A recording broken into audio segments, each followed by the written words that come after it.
Once upon a time, Final Fantasy was the JRPG franchise.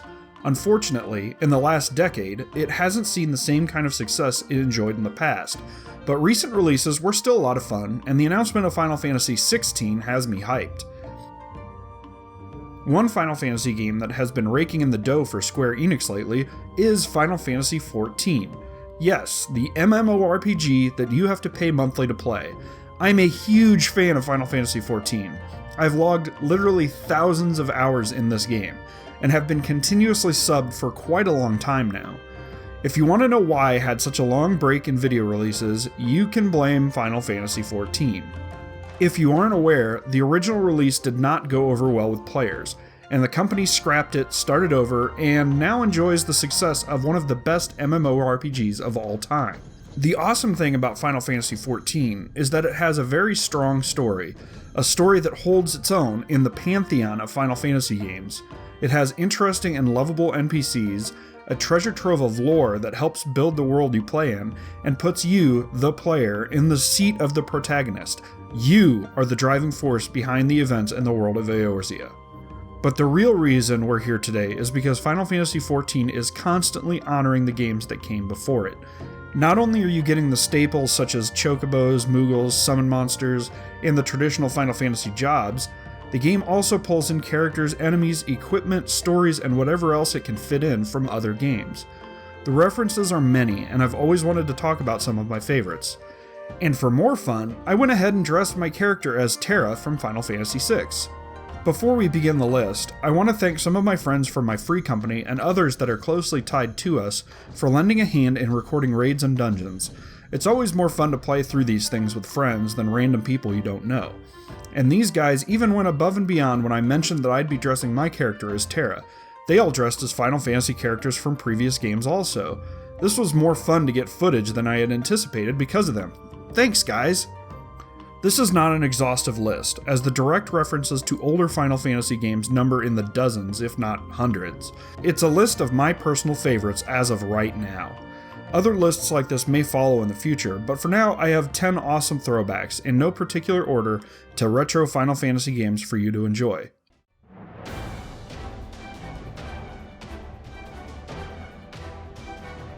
Final Fantasy III isn't my favorite game in the series by far, but it was still a fun playthrough.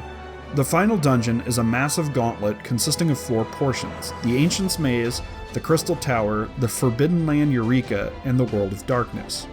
There are a ton of powerful enemies and bosses in these dungeons, and Final Fantasy XIV does an amazing job of translating these over to Eorzea. Final Fantasy XIV's Gauntlet consists of the Labyrinth of Ancients, Circus Tower, and the World of Darkness, and all contain enemies and bosses from the original game.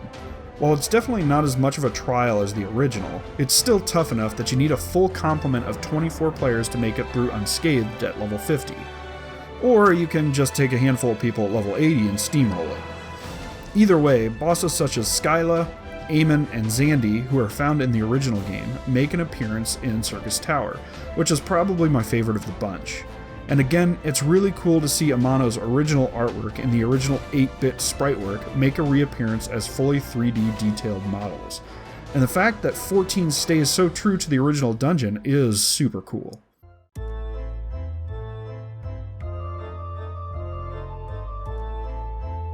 Dolls are creepy. They have faces with those lifeless, soulless eyes.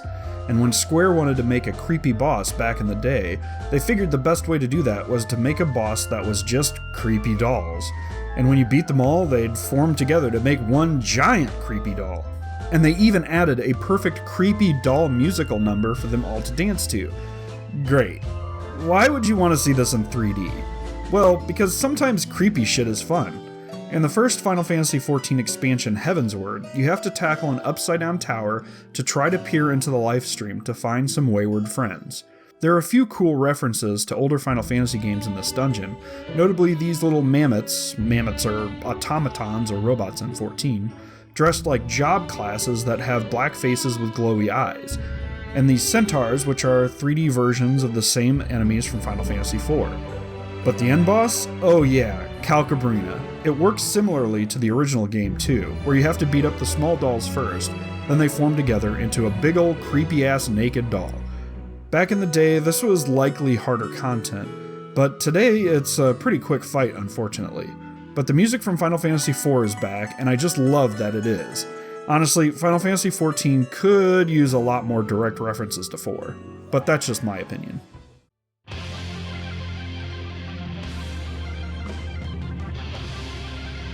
One of the coolest songs in the entire Final Fantasy series is the Battle at the Big Bridge from Final Fantasy V. This is the theme used for the character Gilgamesh that shows up in multiple games in the series. And one of the cool facts about Gilgamesh is that he's actually the same character in every game. He jumps through dimensions and shows up to steal or collect ultra-powerful weapons. He shows up in Final Fantasy XIV to try and steal an ultra-powerful lance, and originally comes off as a friend, but after it is revealed what his real plan was all along, you have to fight him. His first fight is fought on the Big Bridge, harkening back to Final Fantasy V. The appropriate music plays, and quite a fun trial ensues. The cutscene at the end is pretty hilarious as well. I laughed out loud while recording this since it was the first time I'd seen it in quite a while.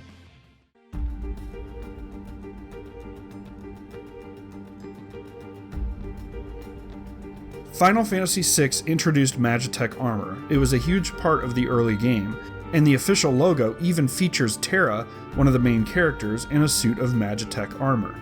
The game opens with Terra piloting one of these suits, and it is a big iconic moment in the series. In Final Fantasy XIV, you get a chance to drive one of these bulky, menacing machines for yourself. The original suit is modeled after series artist Yoshitaka Amano's concept artwork. It looks amazing, and it even plays Terra's theme when you are mounted. In the second expansion to the game, Stormblood, 2 more mounts were made available to players. An armor based off the in-game Final Fantasy VI sprite, and a suit of flight-capable armor that you see enemies pilot at various points in the game. I absolutely adore these mounts, and I love how the Final Fantasy XIV team took such care in incorporating them into the game as faithfully as possible. Ultros and Typhon, or Chupon, whatever, are 2 comic relief characters from Final Fantasy VI. I actually really like them, and when I saw that they were in Final Fantasy XIV, I was super thrilled. The fight takes place in Dragon's Neck Coliseum, the same name as the arena in 6.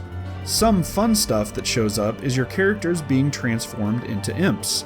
Typhon sneezes you off the battlefield, and if everyone gets dumped, the fight is over.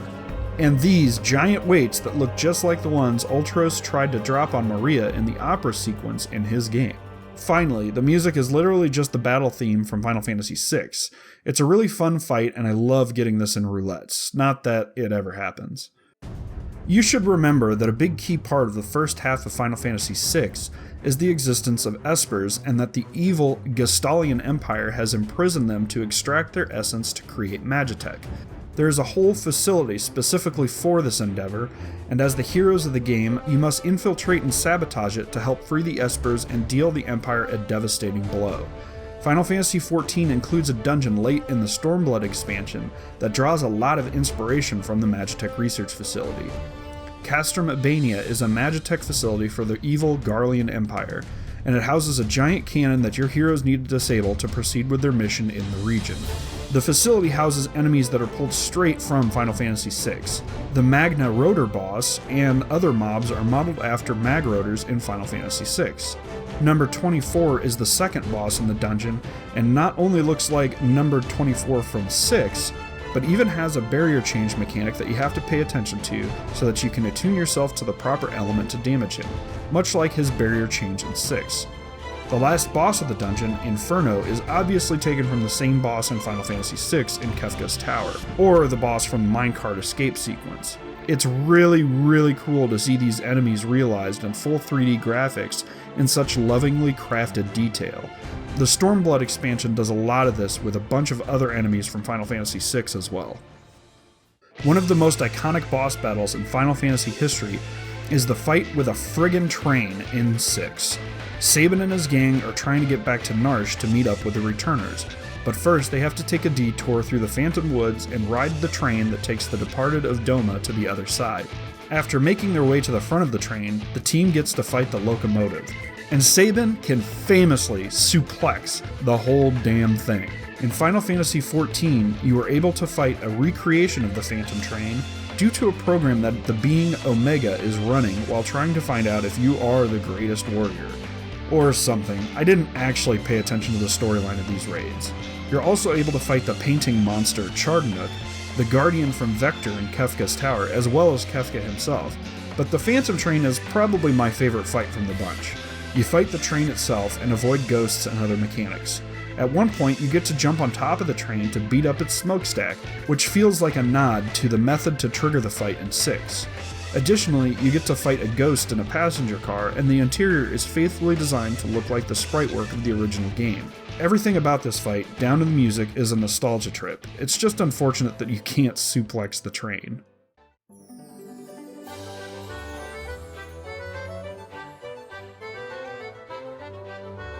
All heroes need a break to relax, play games, gamble, and go on dates, right? Final Fantasy VII had the ultimate desert casino named the Gold Saucer, where you race chocobos, play arcade games, and battle in the arena, all to save up casino currency to buy prizes. Final Fantasy XIV lifted this idea and ran with it. The Manorville Gold Saucer is located in the desert and allows you to play tons of different minigames to build up points for fun prizes like mounts, weapons, and armor used for glamour purposes, music scrolls to play in your house, and more. Special events that take place in the Gold Saucer give you a chance to win even more currency and are usually more fun than you'd think. The round square even alludes to Final Fantasy VII further by including a little mountain area they call Mount Coral, which is a reference to the area that the Gold Saucer is located in the original game. Even the music is an updated version of the original Gold Saucer theme.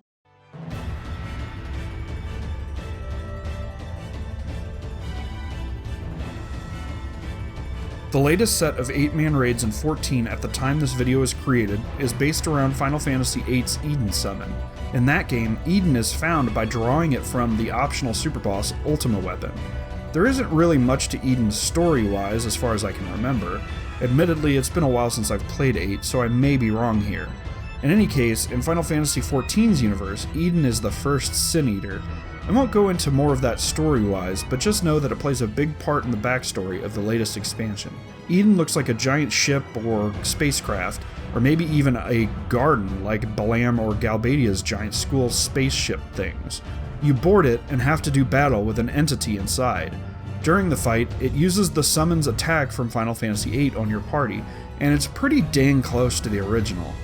Additionally, it plays the boss battle music from 8, and other fights and areas you visit in this raid do the same. You'll hear the overworld theme play in some areas, and other battle themes come up in other raids. It's a pretty cool throwback, even if it doesn't delve much deeper than this one summon.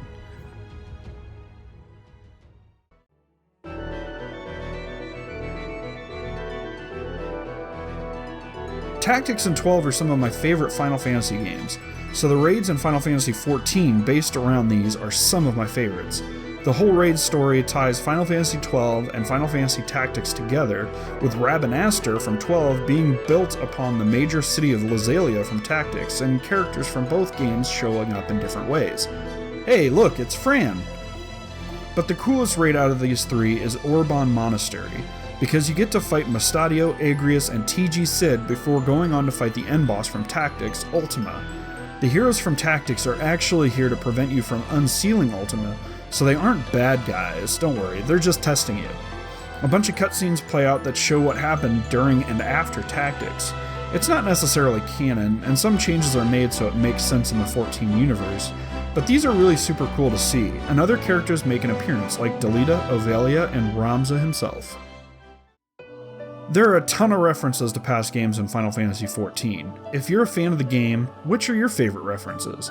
I'll likely do another video like this in the future, as there are a bunch more I'd love to cover, but for now, that's all I have. Thanks for watching. Later.